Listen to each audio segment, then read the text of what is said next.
Assalamualaikum, salam sejahtera, Om Swastiastu, Namo Buddhaya, salam kebajikan. Awalnya adalah kearifan, wisdom, lalu kearifan tersimpan dalam puisi. Ini serial kuliah pendek Kultum, kuliah 7 menit.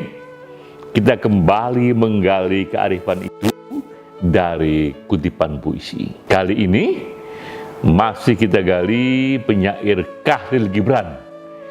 Ia lahir di Lebanon, hidup di tahun 1883 hingga 1931. Kita kutip puisinya dari bukunya yang sangat-sangat terkenal, Sang Nabi.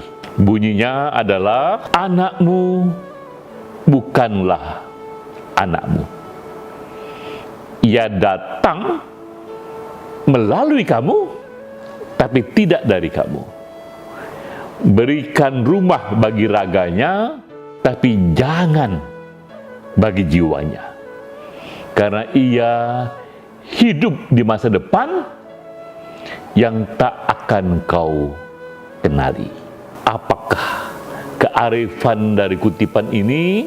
Kita eksplor dulu hidup Khalil Gibran, bahwa Gibran ini di samping memang ia tumbuh dalam tradisi kuat Lebanon, ia juga melanglang buana ke Eropa, ke Amerika. Kita ketahui puisi-puisinya memberi inspirasi kepada Elvis Presley, bahkan beberapa lirik lagu The Beatles dinyatakan diilhami oleh puisi Khalil Gibran. Tapi apa arti anak dalam kutipan tadi? Karena Gibran sendiri ia tidak menikah. Gibran sendiri tidak punya anak, ya. Nah, anak dalam kutipan ini tidak kita artikan secara sempit, tekstual adalah anak seperti anak kandung, tapi ini adalah simbol dari generasi penerus, bahwa setiap generasi itu janganlah kita harapkan hanya mereproduksi zaman sebelumnya. Karena setiap zaman memiliki sendiri kearifannya, memiliki sendiri spiritnya. Seorang pelukis di abad pertengahan, ia mencoba melukiskan masa depan yang tak ia ketahui, tapi ia sudah merasa bahwa di masa depan itu aneka penduduk dunia akan saling berkunjung, akan saling berpergian. Di era itu, di abad pertengahan itu belum ada itu jalan raya, belum ditemukan itu yang kita sebut mobil seperti zaman sekarang. Apa yang terjadi ketika ia mencoba memfantasikan masa depan? Yang ia gambar di kanvasnya akhirnya adalah begitu banyak balon-balon bertabrakan. Di setiap balon itu ada tempat duduk dan dia bayangkan, begitulah cara masa depan nanti akan berpergian. Mereka akan terbang melalui balon-balon, dan itu berseliweran sehingga langit penuh balon-balon. Kita lihat begitulah cara mereka membayangkan masa depan yang memang tak ia ketahui. Nah, sekarang kita tahu bahwa tak ada balon-balon terbang itu. Yang ada adalah mobil-mobil yang begitu banyak, bahkan sekarang datang pula mobil listrik. Banyak contoh melihatkan betapa sulitnya kita membayangkan masa depan. Di era perbudakan, di abad 16 hingga 18, saat itu ramai-ramai kapal datang ke Afrika, datang ke Asia, mengambil para budak-budak, mengambil kulit hitam, menjadi budak di dunia barat sana. Saat itu, siapa yang bisa membayangkan jika cucu dari cucu budak itu suatu ketika jadi presiden di Amerika Serikat? Siapa yang menduga di era itu bahkan kulit hitam, kulitnya para budak bisa menjadi presiden di Amerika Serikat?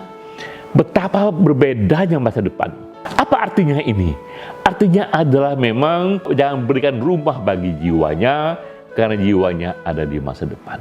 Jangan kita mencoba misalnya memaksakan satu spirit abad pertengahan pada zaman sekarang, misalnya sistem ekonomi abad pertengahan ke zaman sekarang, sistem politik abad pertengahan ke zaman sekarang, bahkan moralitas abad pertengahan ke zaman sekarang, karena zaman berubah. Zaman memiliki spiritnya sendiri dan ia membutuhkan sistemnya sendiri. Apalagi kita sekarang ini hidup yang orang bilang di zaman history in the making.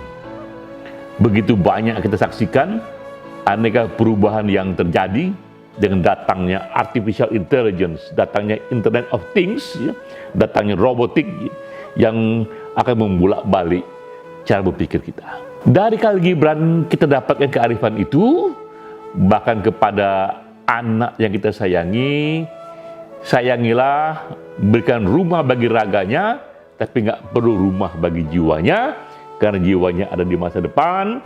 Jangan kita mencoba mereproduksi, mengkader gagasan kita untuk ditiru di masa depan, karena masa depan memiliki kearifan sendiri. Kita memahami bahwa zaman terus berubah, ya, dan mereka yang sesuai dengan zaman baru, survival of the fittest, itulah yang akan bertahan.